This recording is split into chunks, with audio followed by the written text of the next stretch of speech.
Hello, CID bureau. Madam मेरे दोस्त की मदद कीजिए, उसकी जान खतरे में है। जान खतरे में है? क्या हुआ आपके दोस्त को? मैडम शशांक कल रात से गायब है, उसका कुछ भी अता पता नहीं है। आपने मिसिंग कंप्लेंट लिखवाई? उससे कुछ नहीं होने वाला है मैडम, उसका कोई फायदा नहीं। मुझे पता है उसको कुछ हो गया है। कल रात को वो मुंबई के किसी सुंदर नगर इलाके में फॉक्स हंटिंग के लिए गया था। क्या मुंबई में लोमड़ियों का शिकार?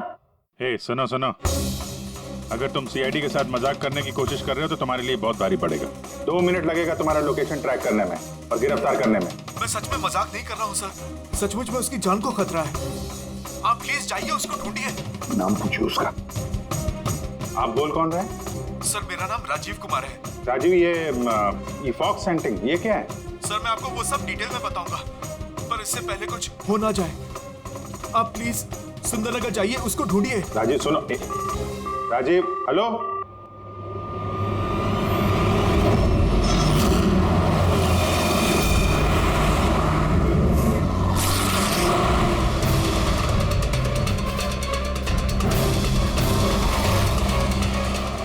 सर एक मिनट, वो गाड़ी पीछे बिल्डिंग में है सर।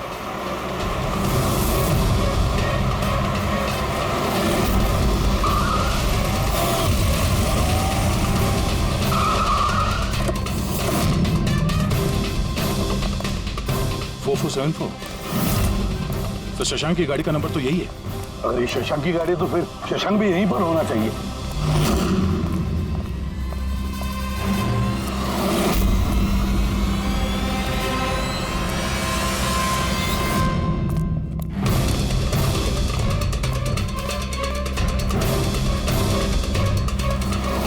Oh my God.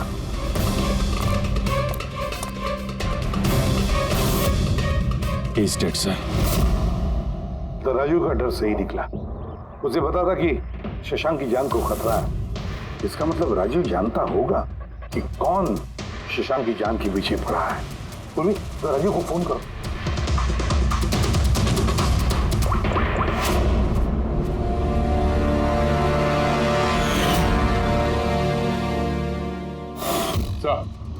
हाँ।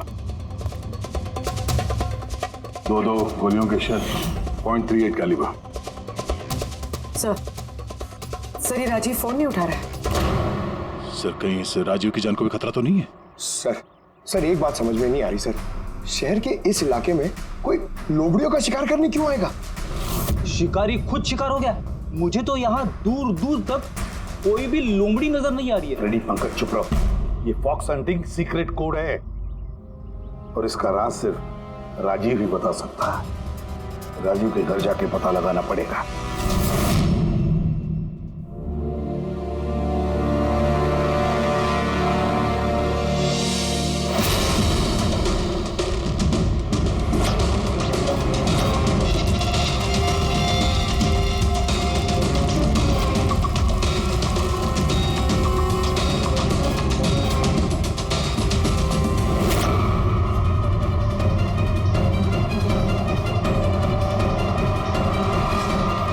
He's dead.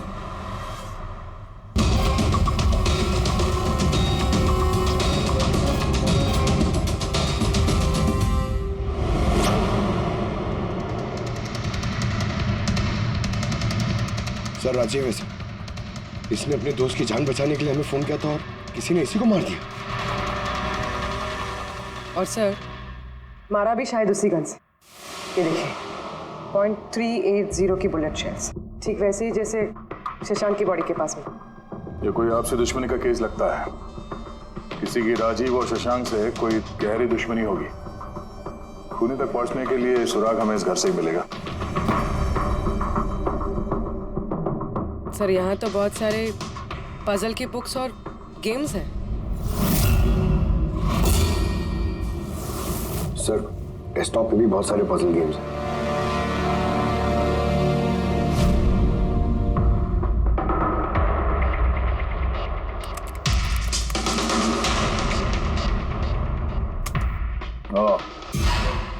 लगता है इस राजीव को पहेलियां सुलझाने का बहुत शौक था।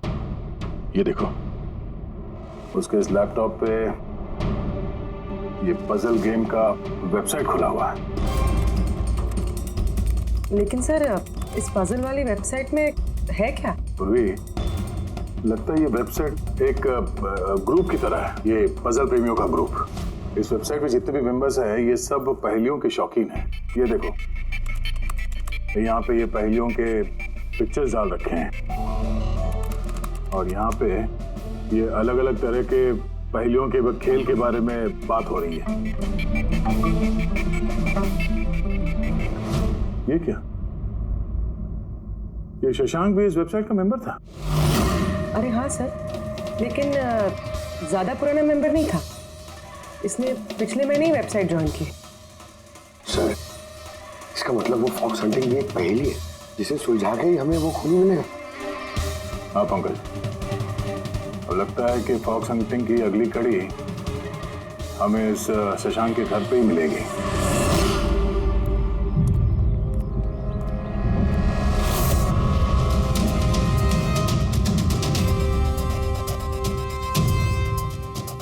ताला लगा हुआ है दरवाजे में। लगता है शशांक यहाँ अकेला ही रहता है। कमाल है, आज तो शशांक के यहाँ बहुत मेहमान आ रहे हैं। नमस्ते जी। कौन? विकास तुम हो क्या? मैं वो नहीं हूँ जो आप समझ रहे हैं। मैं इंस्पेक्टर दया, सीआईडी से। सीआईडी वाले दया? अरे तुम्हारा तो बहुत नाम सुना है, बहुत कहानियां सुनी है तुम्हारी। शाबाश, ऐसे ही देश का नाम रोशन करते रहो। Thank you. हम लोग यहाँ शशांक जी से मिलने आए थे। शशांक? हाँ। क्या हुआ शशांक? नहीं, कुछ हुआ नहीं उसे। कोई और भी आया था शशांक के घर पे?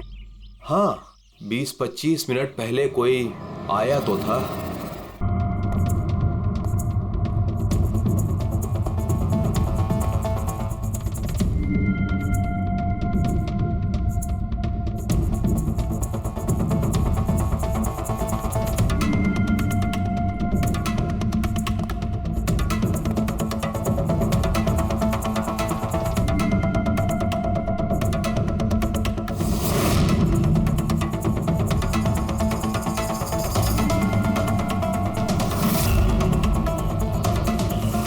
इलेक्ट्रॉनिक गैजेट्स, ये इंस्ट्रक्शन मैनुअल्स, ये सब देखकर तो लगता है कि ये शशांक एक इंजीनियर था।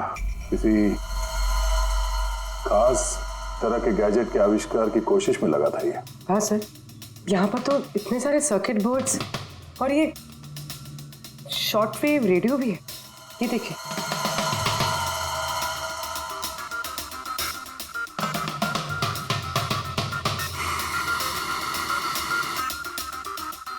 इस जगह पे सामान सब जिस तरह से बिखरा हुआ है, ऐसा लगता है कि यहाँ हमसे पहले कोई आया था इस कमरे की तलाशी के लिए। लगता है वो किसी खास चीज की तलाशी के लिए आया था। सर, कहीं वो आदमी तो नहीं जिसके बारे में वो बता रहे थे कि हमसे पहले आया था? सर, कहीं इस घर की चाबी तो नहीं है उसके पास? हो सकता है खूनी के पास शशांक के घर की चाबी हो सकती है, मुमकिन है। पर अहम सवाल ये है कि वो यहाँ ढूंढने क्या आया था, और जो चीज वो ढूंढने के लिए आया था वो उसे मिला है या नहीं। लेकिन सर, यहाँ पर तो इतना सारा सामान है, हमें पता कैसे चलेगा कि कोई सामान गायब हुआ भी है या नहीं? पूरी पहले तो हमें ये पता करना होगा कि राजीव और शशांक की दोस्ती कितनी गहरी थी, और ऐसे किस चीज में ये लोग फंसे थे जिसकी वजह से इनकी जान चली गई। सर, राजीव और शशांक की तो मौत हो चुकी, हमें कैसे पता चलेगा कि उनकी दोस्ती कितनी गहरी थी? पता चलेगा, पजल वाली वेबसाइट के बाकी के मेंबर से पता चलेगा। तो मतलब कभी तुम रोनी, आशीष और प्रकाश शशांक और राजीव के साथ वेबसाइट पर रेगुलरली बातें करते थे? जी एसएम सर। क्या तुम लोगों को किसी पे शक है कि उसने इन दोनों का खून किया? मालूम नहीं सर। अच्छा, ये तो मालूम होगा, ये फॉक्स हंटिंग क्या है? सर, आपको फॉक्स हंटिंग के बारे में कैसे पता? जाहिर सी बात है, ये लोमड़ी का शिकार तो हो नहीं सकता। असली बात क्या है ये बताओ। सर, मतलब समझाना इतना आसान नहीं है, ये एक लंबी कहानी है। शुरू करो कहानी। सर, कुछ 1 महीने पहले ही शशांक हमारी वेबसाइट का मेंबर बना था, पर उसे हमारी तरफ पहेलियों का शौक नहीं था। तो फिर? सर, दरअसल उसे अलग अलग तरह के गैजेट्स का शौक था, और वो ये दावा करता था कि हमारे सामने एक ऐसी पहेली रखेगा जिसे हम कभी सुलझा नहीं पाएंगे। अच्छा, तो क्या थी वो पहेली? सर, उसने खुद का एक शॉर्ट वेव रेडियो बनाया था, और अलग अलग तरह के स्टेशंस को चेक करते करते वो एक खास तरह के स्टेशन पे पहुंचा, जिस स्टेशन का नाम था नंबर स्टेशन। Number station? ये इसका नाम तो कभी सुना नहीं। अच्छा, इस पे नए गाने आते हैं कि पुराने गाने आते हैं? अजीब बात तो यही थी सर, उस स्टेशन पर कोई गाने आते ही नहीं थे, सिर्फ और सिर्फ नंबर आते थे सर। ये कैसा रेडियो स्टेशन है जहाँ पे सिर्फ नंबर्स आते हैं? सर नंबर भी हर वक्त नहीं आया करते थे, उनके आने का भी खास दिन और खास वक्त हुआ करता था। सर लगता है इन नंबर्स के बहाने कोई किसी को खास मैसेज दे रहा है, सीक्रेट मैसेज। शशांक ने उनके कई ब्रॉडकास्ट सीजन रिकॉर्ड किए थे और हम लोगों से कहा था कि हम उन नंबरों के तोड़ निकालें ताकि पता चल सके क्या गुप्त संदेश भेजे जा रहे हैं। तो क्या तोड़ निकाला इन नंबर्स का? नहीं सर, उनका तो सर हम तोड़ नहीं निकाल पाए, मगर राजीव ने कुछ दिन पहले बताया था कि उसे इस वेबसाइट के नंबर्स का राज पता चल गया है। तो क्या राज था उन नंबर्स का? सर वो तो राजीव ने कभी हमें बताया नहीं सर। हाँ, पर बाद में राजीव और शशांक इस बारे में अकेले में बात करने लगे थे सर। देखो, हम फॉक्स हंटिंग की बात कर रहे थे, वो बताओ। फॉक्स हंटिंग ट्रांसमीटर हंटिंग का ही दूसरा नाम है। Transmitter hunting? जब कोई एक खास तकनीक से रेडियो ट्रांसमीटर के लोकेशन को ट्रैक करने की कोशिश करता है तो उसे हमारी भाषा में फॉक्स हंटिंग बोलते हैं। मतलब शशांक जरूर इस नंबर स्टेशन की लोकेशन ढूंढने की कोशिश कर रहा होगा। और कोई तो था जो नहीं चाहता था कि शशांक वो रेडियो स्टेशन पहुंचे, इसलिए उसने उसे मार दिया। आशीष, इन नंबर्स की रिकॉर्डिंग चाहिए हमें, सारी की सारी। तो ये है हमारी सीआईडी टीम। ये इंस्पेक्टर अभिजीत, इंस्पेक्टर सर, देश के सबसे जाबाज ऑफिसर्स को कौन नहीं जानता है? ये लोकेश है, लिंग्विस्टिक्स और मैथमेटिक्स का एक्सपर्ट। भाषा और संख्याओं का इतना ज्ञान है इनके पास जो शायद ही और किसी के पास हो। तो लोकेश जी, क्या लगता है आपको, ये मोबाइल और इंटरनेट के जमाने में कोई नंबर स्टेशन का इस्तेमाल क्यों करेगा संदेश भेजने के लिए? अभिजीत, ये नंबर स्टेशन का इस्तेमाल बहुत पुराना है। इनफैक्ट सेकेंड वर्ल्ड वॉर में भी कई देश की सेनाएं ये तकनीक यूज करती थी अपने उन एजेंट्स तक पहुंचने के लिए जो दूसरे देशों में थे। हाँ, मानते हैं कि इस वक्त मोबाइल इंटरनेट का जमाना है, पर मोबाइल इंटरनेट से दिए गए मैसेजेस बहुत आसानी से ट्रेस हो सकते हैं। एग्जैक्टली, इसीलिए तो ये वही तरीका इस्तेमाल कर रहे हैं, सेकेंड वर्ल्ड वॉर वाला। अब लोकेश, पता ये लगाना है कि इन संख्याओं के पीछे असली मैसेज क्या है। Sure sir. वैसे ये मैसेजेस कौन सी रेडियो फ्रीक्वेंसी पर आए थे? 3.22 नैनोहर्ट्ज।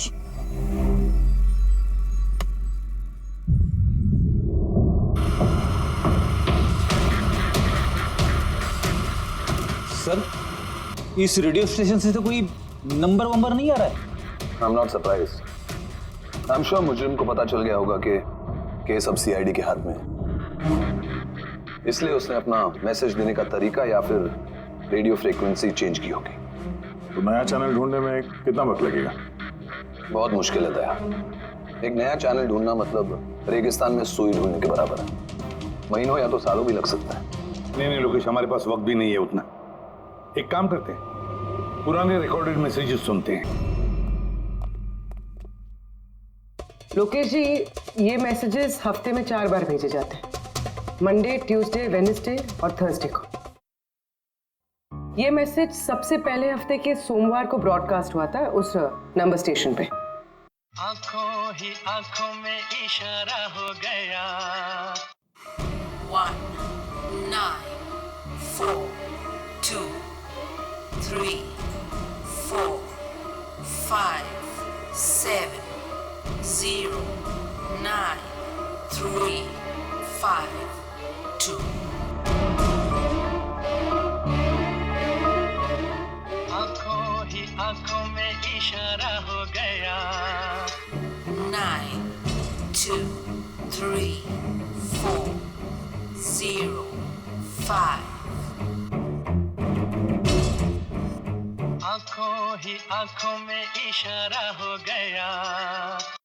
6 7 2 7 1 1। आंखों ही आंखों में इशारा हो गया। 5 2 1 8 0 7। नो प्लीज टेल मी, ये संदेश चारों दिन एक ही समय पर आए थे कि अलग अलग टाइम पर? नहीं, एक ही टाइम पे, रात 12 बजे। और फिर हर 2 घंटे बाद इन नंबर्स को रिपीट किया गया था। और इसके अगले हफ्ते के नंबर्स यही थे या दे वर डिफरेंट? नंबर्स तो अलग थे, लेकिन पैटर्न पैटर्न सेम था। मंडे को 13 नंबर्स, ट्यूसडे, वेडनेसडे और थर्सडे को 6 नंबर। इससे साफ जाहिर होता है कि जो मुजरिम है रोज अलग अलग मैसेज भेजते हैं, और ये जो मैसेज ये लोग भेजते हैं वो एक मैसेज 4 हिस्सों में कर भेजते हैं। लोकेश जी, एक मिनट प्लीज, मुझे कुछ समझ में नहीं आया, आप फिर से समझाएंगे? मैं समझाता हूं, तेरा पेपर देना था।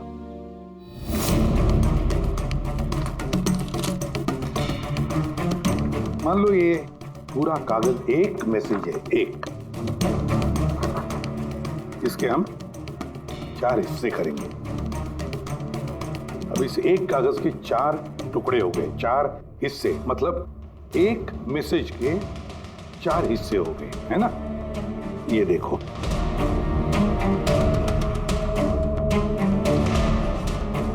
ये रहा मंडे का, ये रहा ट्यूसडे, वेडनेसडे और ये थर्सडे। तब ये सोमवार, मंगलवार, बुधवार और गुरुवार, ये 4 हिस्से जब एक होते तो एक पूरा मैसेज उनको मिलता था, है ना लोकेश? अभी नंबर्स को देखकर क्या लगता है तुम्हें, क्या मतलब है उसका? सर, ये नंबर्स के पीछे छुपा राज जानने के लिए मुझे वन टाइम पैड की जरूरत पड़ेगी। वन टाइम पैड ये क्या है? जैसा कि मैंने आपको बताया, ये टेक्निक वर्ल्ड वॉर 2 में यूज होती थी। उस वक्त हर एक देश अपने स्पाइस को एक वन टाइम पैड देता था, जिससे वो जो कोड्स हैं उनको डिसाइफर कर सके, जो सूचना है उसका मतलब निकाल सके। इसे कहते हैं वन टाइम पैड। तो राजीव और शशांक के हाथ भी ये वन टाइम पैड लग गया होगा, इसीलिए वो एक ऐसी पहेली तक पहुंच गए जो उनके लिए जानलेवा साबित हुई। ठीक है, इस राजीव और शशांक के घर जाके पता लगाना पड़ेगा इस वन टाइम पैड के बारे में।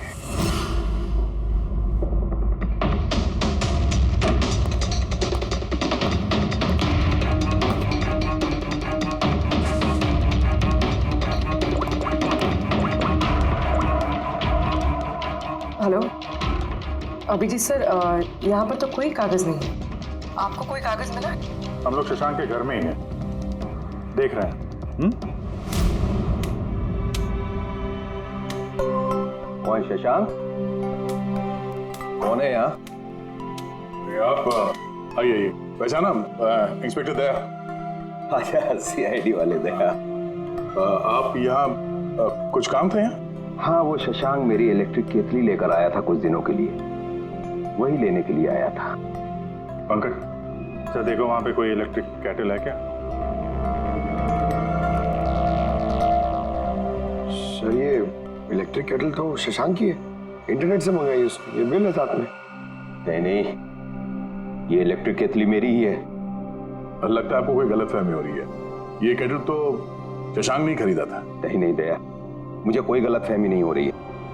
तुम्हारा ये ऑफिसर या तो झूठ बोल रहा है और या मेरी तरह अंधा हो चुका है। अरे बदतमीजी क्यों कर रहे हैं? मुझे दिखाई देता है और मैं झूठ नहीं बोलता हूँ। यहाँ पे बिल्स हैं, ये इलेक्ट्रिक केटल, इलेक्ट्रिक कंपोनेंट्स, ये सर्किट बोर्ड और ये किताबों का बिल। क्या कहा? शशांक ने किताबें खरीदी? एक और झूठ। अरे नो झूठ, ये मेरे हाथ में बिल्स हैं। शशांक किताबें खरीद ही नहीं सकता। एक मिनट, आप ये ऐसा क्यों कह रहे हैं? क्योंकि उसे डिसलेक्सिया है। डिसलेक्सिया? हाँ, डिसलेक्सिया। इस बीमारी से पीड़ित लोगों को पढ़ना ही अच्छा नहीं लगता। किताबें खरीदना तो बहुत दूर की बात है। पंकज, वो किताबें कहाँ हैं? सर, किताबें तो नहीं है, ये खाली डब्बा है। ओह, इसका मतलब है खूनी यहाँ किताबें ढूंढने आया था। तो वो किताबें ही वन टाइम पैड है जिसकी हमें तलाश है। ये कितनी किताबें?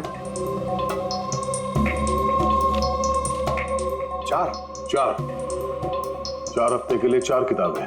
कौन कौन सी बुक्स है? तो ये है वो 4 किताबें जो शशांक के लिए ओटीपी का काम कर रही थी। Bye bye son, high like a kite, the great cyber heist, stone age. और इन्हीं किताबों में वो मैसेजेस भी छुपे हैं जो मुजरिम एक दूसरे को भेज रहे थे। सर, सोमवार को ये लोग 13 नंबर्स भेजते हैं, यानी इन 13 नंबर्स का मतलब इन किताबों से मालूम पड़ेगा? मालूम पड़ेगा नहीं पूर्वी, मालूम पड़ गया समझ लो। देखो जैसे इंसानों की उंगलियों के निशान फिंगरप्रिंट्स एक जैसे नहीं होते, किसी के भी एक जैसे नहीं होते, वैसे ही हर किताब का अपना एक ISB नंबर होता है, इंटरनेशनल स्टैंडर्ड बुक नंबर। वो दो किताबों का एक जैसा हो ही नहीं सकता। और ISB नंबर 13 डिजिट का होता है।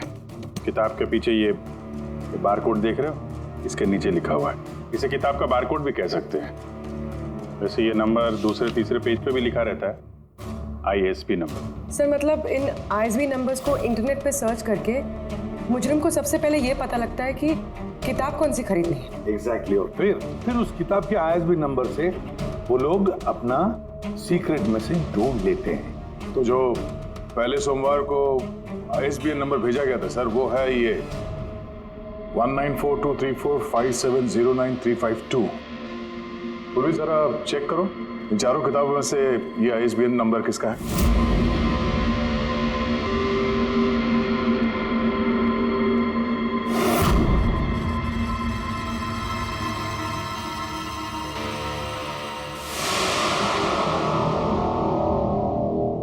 सर ये ISB नंबर बाय सन से मैच होता है। अरे वाह सर, ये तो बहुत आसान है, इसे तो कोई भी समझ सकता है। एग्जैक्टली। इसी तरह हफ्ते के बाकी 3 नंबर भी डिकोड किए जा सकते हैं। मतलब मंडे के दिन का तो उनको सीक्रेट मैसेज का पता चली गया, लेकिन बाकी 3 दिनों में किताब के पेज नंबर से, लाइन नंबर से और वर्ड नंबर से उन्हें मैसेज पता चल जाता है। सर ये ट्यूसडे को आया message 923405, 92 page number 34 line 05 word, मतलब 92 नंबर पेज पे 34 लाइन 5वां वर्ड। ठीक उसी तरह से हर हफ्ते एक नई किताब और एक नया संदेश।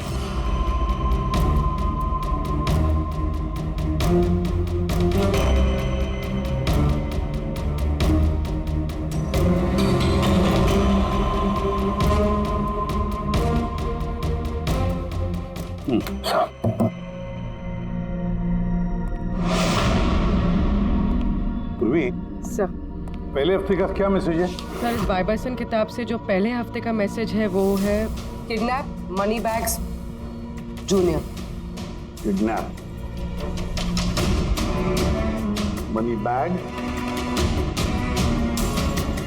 सर दूसरे हफ्ते आया था, ये किताब का नाम है द ग्रेट साइबर हाइस्ट। इसका मंगलवार को आया था sir ransomware,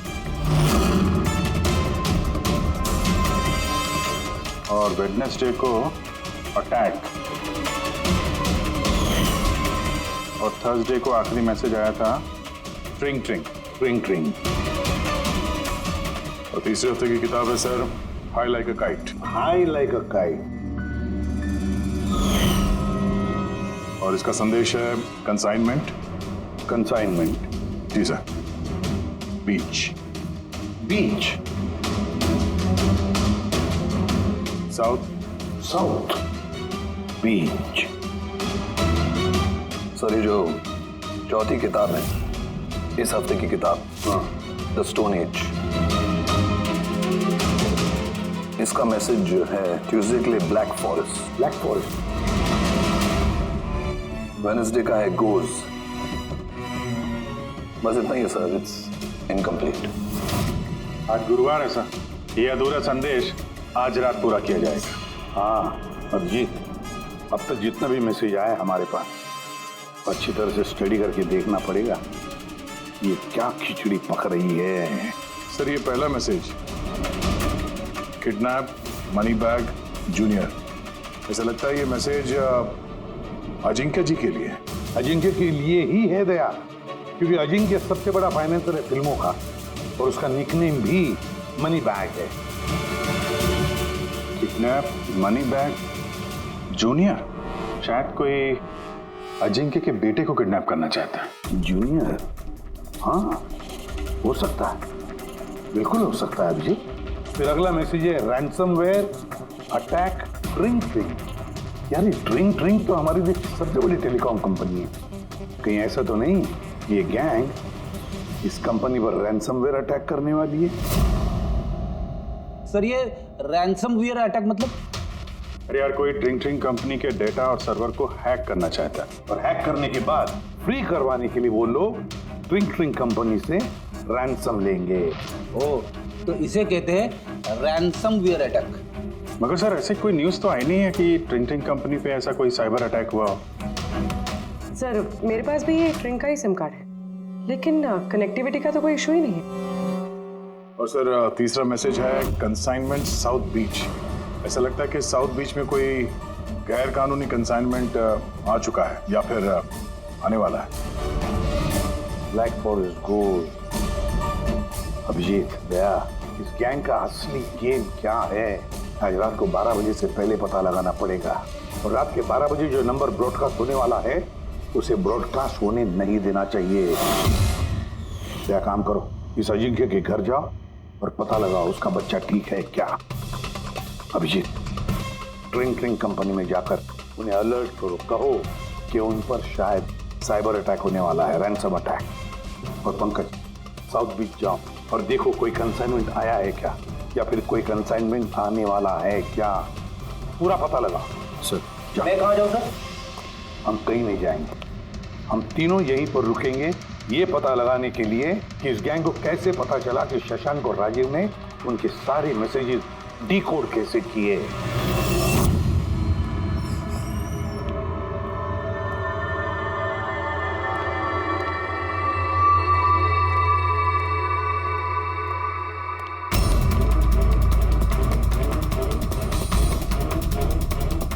personal files encrypted.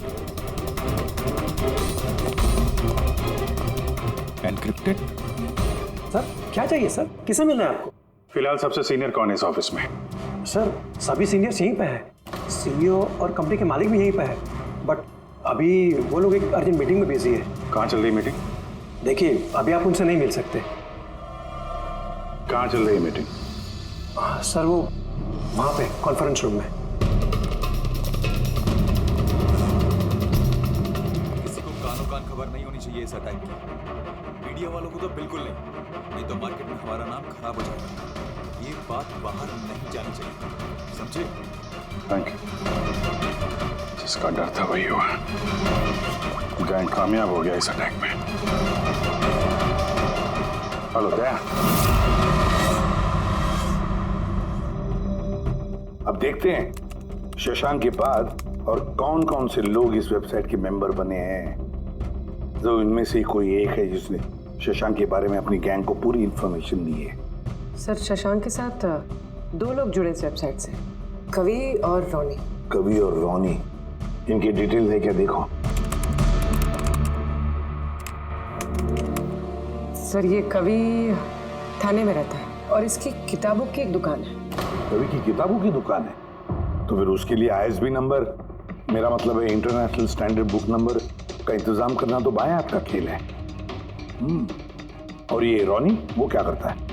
Sir रोनी पुणे के कॉल सेंटर में काम करता है। जरूर इन दोनों में से कोई एक है जो शशांक और राजीव की मौत का जिम्मेदार है, और वही अपनी गैंग की नई रेडियो फ्रीक्वेंसी भी जानता होगा।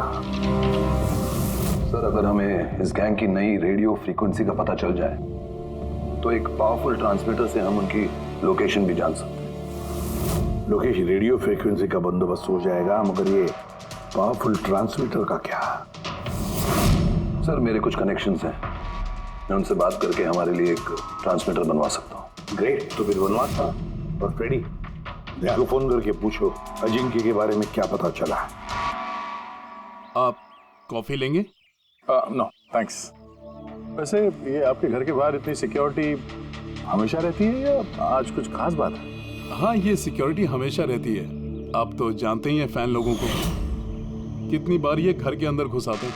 क्या नहीं, एक्टर्स के घर के बाहर फैन की भीड़ तो सुनी थी मैंने, मगर एक फाइनेंसर पहली बार सुन रहा हूँ। आपने यहाँ आने की वजह नहीं बताई? अरे हाँ, वो मैं आपके बेटे अजीत से मिलने आया हूँ। अजीत से?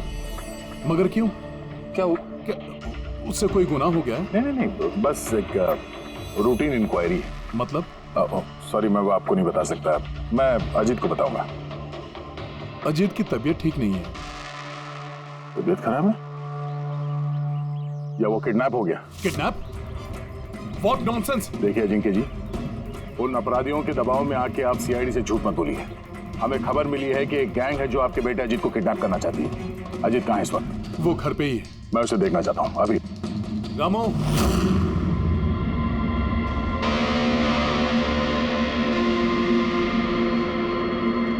अब तो तसल्ली हो गई। मैंने आपसे कहा था ना मेरा बेटा घर पर ही है, उसकी तबीयत ठीक नहीं है। जाओ बेटा, कमरे में जाके आराम करो। एक मिनट,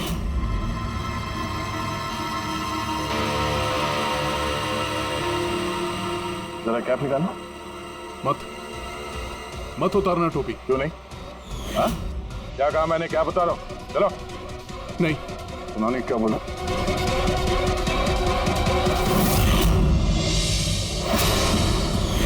तो तुम्हारे कान को क्या हुआ? हाँ? क्या हुआ क्या ये? आपको इसकी जो किडनैपिंग की खबर मिली है वो बिल्कुल सच है, मगर अफसोस बहुत देर के बाद मिली। इसका किडनैप तो 3 हफ्ते पहले ही हो चुका था। 100 करोड़ रुपए देने पड़े मुझे उस किडनैपर को मेरे बेटे की जान बचाने के लिए। और उन लोगों ने चोट पहुंचाई इसे? उन्होंने पहले ही इसका एक कान काट कर मुझे भेज दिया था और फोन करके कहा कि अगर मैं पुलिस को कुछ भी बताऊंगा तो मेरे बेटे की जान ले सकते हैं वो लोग। I am so sorry. आपके बेटे के साथ जो हुआ वो तो हम बदल नहीं सकते हैं, पर मैं आपसे वादा करता हूँ उन मुजरिमों ने जो किया है उसकी सजा उन्हें जरूर मिलेगी। भगवान के लिए ऐसा कुछ मत करना। अगर उनको पता चला कि मैंने सीआईडी को सब कुछ बता दिया तो मेरे बेटे की जान भी ले सकते हैं। ऐसा कुछ नहीं होगा, मगर आपको हमें पहले ही बता देना चाहिए था। क्या गारंटी है कि ये सब करने के बाद वो किसी और मासूम के साथ ऐसा कुछ नहीं करेंगे? हाँ?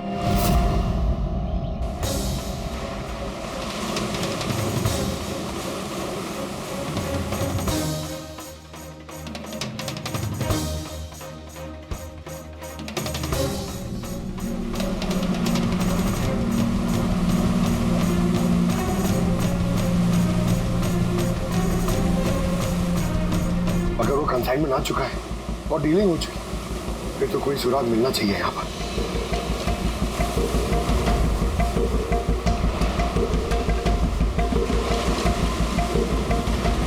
ये निशान कैसा? इन्हें देख के तो लगता है जैसे कि कोई बहुत भारी सामान या डब्बा घसीटा गया है। और कोई सामान तो यहाँ पे नहीं दिख रहा। शायद कंसाइनमेंट ही होगा।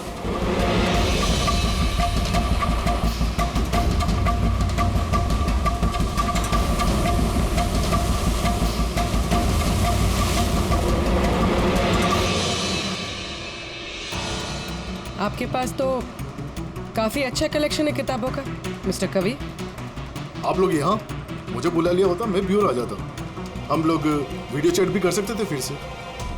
लगता है आपको हमारे यहाँ पर आना पसंद नहीं आया। जी नहीं, ऐसी बात नहीं है।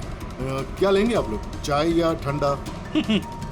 चाय ठंडा तो बाद में ले लेंगे, फिलहाल तो हम लोग किताबें लेने आए हैं। मिलेगी? हाँ, क्यों नहीं। बोलिए कौन सी किताब चाहिए आपको? हमें 4 किताबें चाहिए। Bye bye son, the great cyber heist, high like a kite और स्टोन एज। क्या हुआ? किताबों का नाम सुन के नानी याद आ गई? अरे कोई अपने दुकान से इस तरह भागता है भला?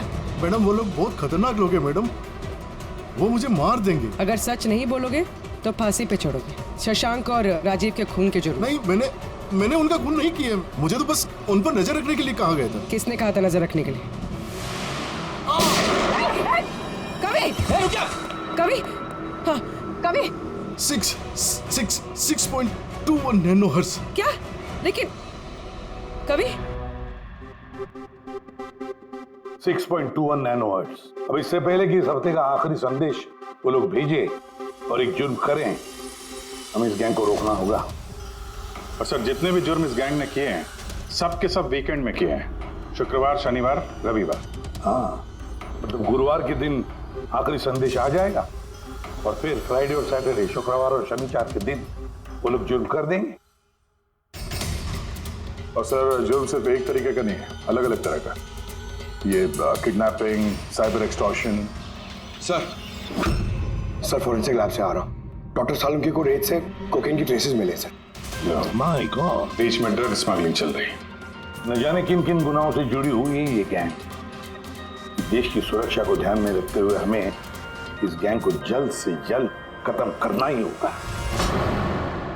Sir, transmitter 6.21 nanohertz, right? 6.21 nanohertz, तो हम इस गैंग के रेडियो फ्रीक्वेंसी तक पहुंच सकते हैं। अब आएगा मजा, अब हम फॉक्स हंटिंग करेंगे।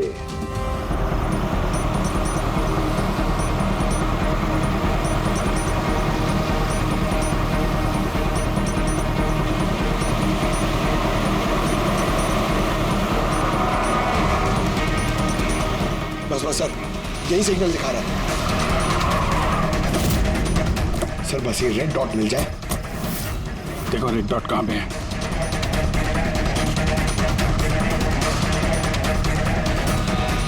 सर 12 बज रहे हैं, ये ब्रॉडकास्ट किसी भी वक्त हो सकता है। तो मैसेज मिस नहीं होना चाहिए। हाँ, किधर है सर? एक मिनट सर।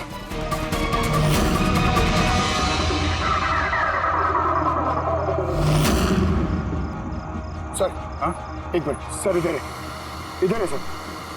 आंखों ही आंखों में इशारा हो गया। 9 2 2 3 0 9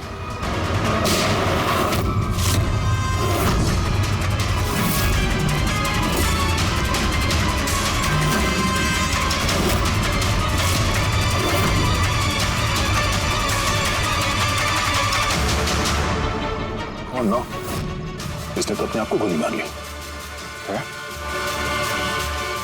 आई गैंग का लोगो। इस गैंग से तो हमारा सामना पहले भी हो चुका है। कौन है तुम्हारा बॉस और कौन कौन लोग शामिल है तुम्हारे धंधे में? इसका जवाब आप मेरे मुंह से कभी सुन नहीं पाओगे एसीपी साहब। इस गैंग में काम करने वाले अपने बॉस का नाम बताने के बजाय आत्महत्या करना ज्यादा पसंद करते हैं। ये तो गया, लेकिन अगला जुर्म होने से रोकना होगा। वो क्या नंबर है उसका देखो, मैसेज का क्या मतलब है। 92 number page 2309, 23 number line. Kaboom. Kaboom? Kaboom क्या होता है सर? कबूम मतलब धमाका। धमाका मतलब कि कोई बम ब्लास्ट होने वाला है? पहले जो शब्द मिले थे हमें मैसेज से वो थे the stone age, black forest, ghost, और अब कबूम, ब्लैक फॉरेस्ट में धमाका। इसके पहले कि और मासूम लोगों की जाने जाएं, पता लगाना होगा ये धमाका कब और कहां होने वाला है।